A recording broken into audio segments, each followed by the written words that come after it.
मैं यहाँ रहना चाहती हूँ, सचिन से शादी करके यहाँ की नागरिकता बनना चाहती हूँ, क्योंकि मैं वापस नहीं जाऊँगी। मैं इनके बगैर रह नहीं सकती, पहली बात। दूसरी बात, अगर गई भी ना तो पाकिस्तान में मुझे वहाँ मार देंगे मेरे घर वाले।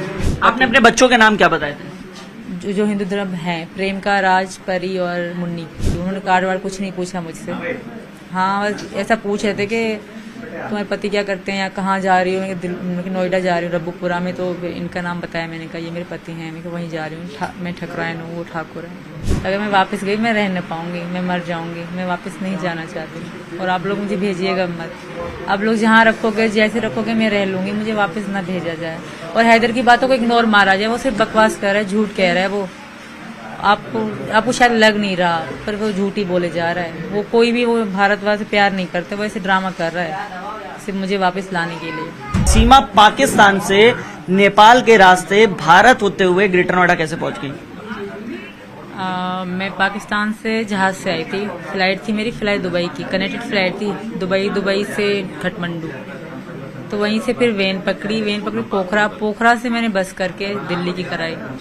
15,000 में हमारी 3 सीट बुक हुई, नेपाली 15,000। वहाँ से दिल्ली की मैंने बुक करी, तो दिल्ली से रास्ते में उन्होंने मुझे उतार दिया। वहाँ जब बॉर्डर पे थी आप, तो क्या क्या पूछा गया, क्या क्या जानने की कोशिश की? या जो वहाँ पे मिलिट्री थी, जो सिक्योरिटी फोर्सेस थी, वो क्या जानने की कोशिश की आपसे? पूछा आपसे, कोई बातचीत हुई? एक ही आया था, ज्यादा नहीं आया। मतलब नेपालियों ने तो मुझसे पूछा ही नहीं, मुझसे बात ही ना करी। जब नेपाल बॉर्डर क्रॉस कर रहे थे ना, तो उन्होंने मुझसे बात भी ना करी। मतलब ऐसा, जब बॉर्डर आने से पहले जो बस का कंडक्टर था, उसने हमारे नाम लिख दिए थे कि सीमा, मेरे बच्चों का। आपने अपने बच्चों के नाम क्या बताए थे? जो हिंदू धर्म है, प्रेम का, राज, परी और मुन्नी। मैंने अपना सीमा और इनका सचिन पति का बताया था। तो क्या पूछा था वहाँ, क्या जानने की कोशिश की थी? जब नेपालियों ने तो कुछ पूछा ही नहीं मुझसे, कोई भी सवाल नहीं करा। कि अपनी नेपालियों से पूछ रहे थे कि ये इंडिया की है, इंडिया जा रही है। जो इंडिया का एक ही पुलिस ऑफिसर आया था, ओनली एक ही आया था। तो सब अच्छा, बहुत अच्छा था वो। उसने बस मुझसे एड्रेस पूछा, पति का नाम पूछा और मेरे बच्चों से प्यार करा था। बीमार थे ना मेरे बच्चे, सारे से गोदी में पड़े हुए थे। इससे ज्यादा उन्होंने कुछ सवाल नहीं करे। वो बहुत अच्छा इंसान था शायद, बस यही। उन्होंने कार्ड वार्ड कुछ नहीं पूछा मुझसे। हाँ, बस ऐसा पूछ रहे थे कि तुम्हारे पति क्या करते हैं या कहाँ जा रही हो? नोएडा जा रही हूँ, रब्बुपुरा में। तो इनका नाम बताया, मैंने कहा ये मेरे पति हैं, मैं वहीं जा रही हूँ। मैं ठकरायन हूँ, वो ठाकुर है।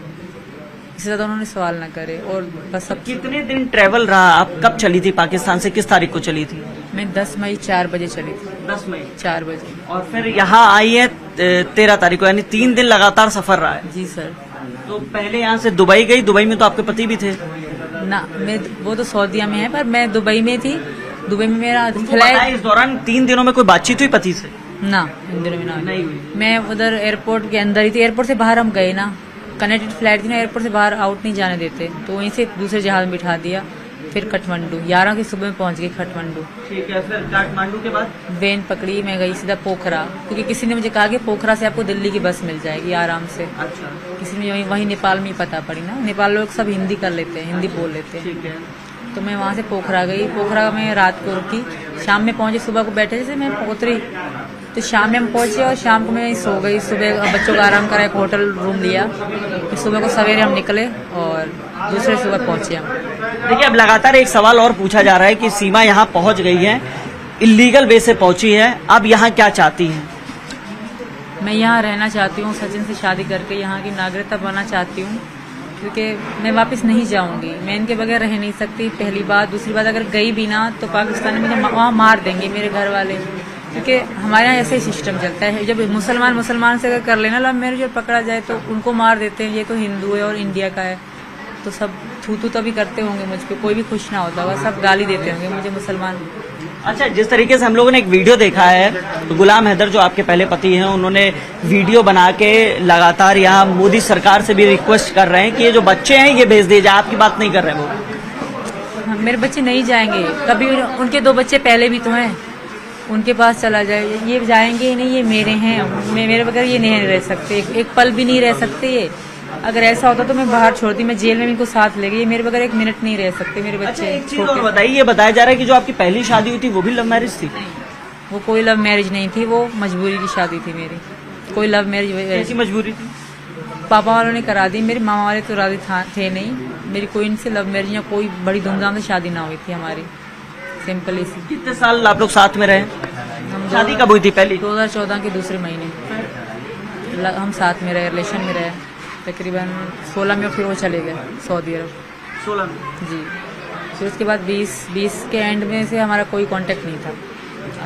गुलाम तो ये भी कह रहे थे कि आपको जो है वो पैसे लगातार भेज रहे थे ताकि बच्चों के लिए वो देते थे, बच्चों के लिए वो देते थे। ये बात तो मैंने मानी है कि वो बच्चों को देते थे, ज़्यादा नहीं, थोड़े बहुत। गुलाम हैदर जो है वो ये भी कह रहे हैं कि आपको जो बिल्कुल जिस तरीके से एक सवाल ये भी है कि आप लोग पहली बार पबजी पे कब ये दोस्ती प्यार में तब्दील हो गई? 21 में हो गई थी हमारी, 20 से लेकर 21 तक हमारा इतना लॉकडाउन पीरियड के दौरान। बिल्कुल बिल्कुल वही भारत में लॉकडाउन था, वहाँ भी लॉकडाउन था। अच्छा। उन दौरान हमारी बहुत ज्यादा गहराई हो गई। ये भी फ्री टाइम में थे, हम भी वहाँ पे ऐसे बैठे रहते घर पे, तो तभी हमारी ज्यादा गहराई हो गई, बहुत ज्यादा। गेम खेलने में रुचि थी आपको? बहुत ज्यादा, मुझे बहुत अच्छी लगती थी गेम खेलना, और मैं अब भी खेलती थी। गेम मेरी बहुत फेवरेट थी, तो पता था सबको। हम और भी इंडियन लड़के लड़कियां हमारे साथ खेलते थे, सब मुझे दीदी बुलाते थे।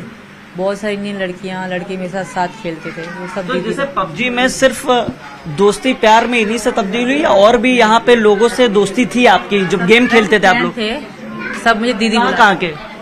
एक तो बिहार का था, एक दो यूपी के थे, वो मुस्लिम थे। एक आगरा के 2 लड़के थे, वो भी दीदी बुलाते थे। और एक 2 लड़कियां थी, प्रीति और प्रेम का नाम था उनका। वो भी, एक तो बिहार की थी, एक का पता नहीं है, बात ही होती थी हमारी। मतलब उत्तर प्रदेश के भी थे, बिहार के भी थे, तमाम लोगों से दोस्ती थी। लेकिन पता था कि हमारा प्यार है, हद से ज्यादा है। कैसे पता था? हम बात करते, हम दोनों साथ होते, हमारा नाम सेम था। इनका सचिन सीमा, मेरा सीमा सचिन। तो सब हमें वाइफ हस्बैंड ही बुलवाते थे गेम में, तो उनको सबको पता था कि हम दोनों हैं। ये इंडिया से है, मैं पाकिस्तान से, हम प्यार में हैं, उनको पता था। तो कितने साल ये पबजी पे प्यार कितने साल चला?